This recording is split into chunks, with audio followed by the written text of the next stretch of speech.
आज एका विषयासाठी आपल्या कुडाळ तालुक्यातले सगळेच पदाधिकारी असतील, युवा असतील, या सगळ्यांनी एक मानवी साखळी करून भारताच्या अखंडतेसाठीच्या ज्या काही घोषणा आहेत त्या घोषणा आम्ही या ठिकाणी जमवून दिलेल्या आहेत। सगळ्यात आधी मी एक गोष्ट स्पष्ट करतो की भारतभर जे नीट पेपर फुटीचं प्रकरण झालं ते प्रकरण असो की त्यानंतर विद्यार्थ्यांनी केलेल्या आत्महत्या असतील, विद्यार्थ्यांच्या आणि पालकांच्या मनस्तापाला कारणीभूत ठरलेला हा विषय आहे। यातल्या कोणत्याही विषयाचं समर्थन आम्ही अजिबात करत नाही।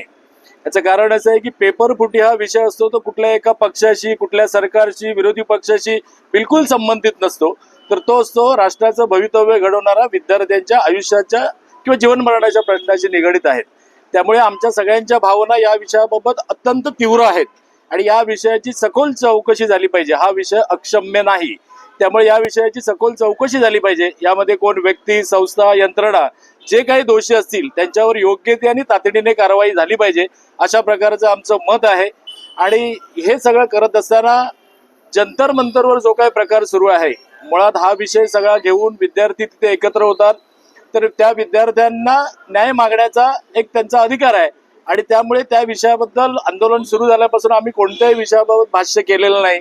आमच्या कुठल्याही याच्याकडून आम्ही काही व्यक्त झालेलो नाही, कारण आम्हाला वाटलं की हे सगळे विद्यार्थी सनदशीर मार्गाने हे सगळं आंदोलन करत आहेत, सरकारला जाब विचारत आहेत, तो त्यांचा अधिकार आहे।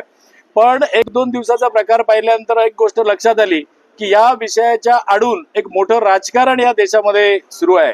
या देशामध्ये अराजकता माजवण्याचं, या देशामध्ये अस्वस्थता निर्माण करण्याचं काम काही मंडळी, काही विरोधी पक्ष जाणीवपूर्वक करत आहेत आणि या गोष्टीला आमचं बिलकुल समर्थन नाही। या गोष्टीचा तीव्र निषेध आम्ही या ठिकाणी करतो, कारण देशाचा पंतप्रधान ज्यांनी करोना काळामध्ये या 150 कोटीचा देश इतक्या चांगल्या पद्धतीने हाताळला, त्यानंतर सगळ्या युवकांना विकसित भारताकडे नेण्याचं एक स्वप्न दाखवलं आणि ते स्वप्न पूर्ण करण्यासाठीचे प्रयत्न सुद्धा चालू केलेले आहेत।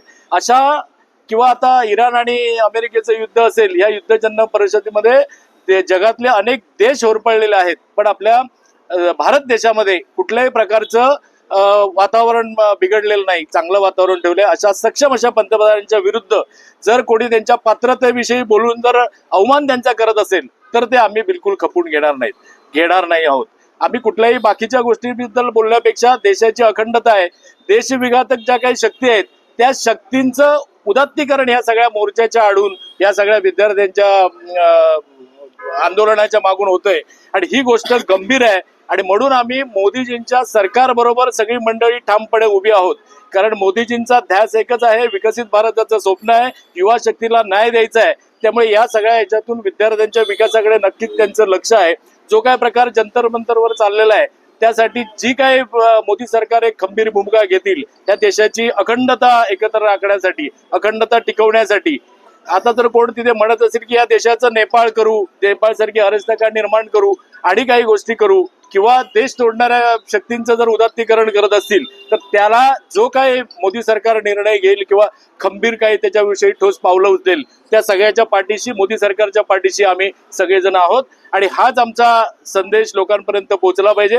कारण या सगळ्याच्या माध्यमातून खरं तर काही चांगले विद्यार्थी सुद्धा या सगळ्या आंदोलनामध्ये खऱ्या अर्थाने सहभागी झाले, पण त्या विद्यार्थ्यांची दिशाभूल करण्यात आली आणि जे विद्यार्थी नाहीत, जी लोक समाज विघातक मंडळी जी आहेत किंवा या देशामध्ये अराजकता निर्माण करण्याचं ज्यांचं काम आहे, ज्यांचा उद्देश आहे, त्या लोकांनी या विद्यार्थ्यांना तिथे भरीस पडलं आणि त्यामुळे जो काय मारहाणीचा वगैरे प्रकार झालाय, तर अशा सगळ्या याला पाठीशी घालणाऱ्या या सगळ्या गोष्टींचा आम्ही निषेध करतो। आणि मोदीजी या देशाची अखंडता राखण्यासाठी, या देशाच्या युवकांना चांगला न्याय देण्यासाठी जे काही काम करत आहेत त्यासाठी आमचं सगळ्यांचं समर्थन मोदीजींच्या पाठीशी आहे, मोदीजींच्या पाठीशी आमचा खंबीर पाठिंबा आहे। आणि हे सगळं दर्शवण्यासाठी आज आम्ही या ठिकाणी मानवी साखळीच्या रूपाने एक सनदशीर असं या ठिकाणी प्रदर्शन, आम्ही समर्थन देण्यासाठी आम्ही या ठिकाणी जमलेलो आहोत।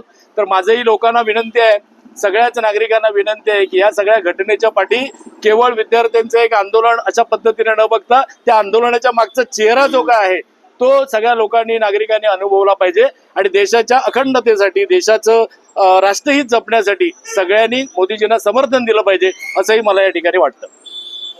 मारहाण झालंय त्या विषयाबद्दल सुद्धा आमच्या भावना तीव्र आहेत, आम्ही संवेदनशील आहोत। पण मगाशी मी म्हटलं तसं आहे की काही विद्यार्थी खऱ्या न्याय मागण्याच्या अपेक्षेने किंवा विद्यार्थी संघटित होतील या अपेक्षेने तिथे आलेले होते. पण काही त्यामध्ये ज्या काही समाजविघातक शक्ती त्या ठिकाणी आल्या, त्यांनी जो काही सुरुवात केला, त्यामुळे हा प्रकार घडला. त्याही प्रकाराची चौकशी होईल असा मला विश्वास आहे आणि त्यामध्ये सुद्धा मुद्दाम काही गोष्टी झाल्या असतील तर त्याच्यावरही कारवाई होईल.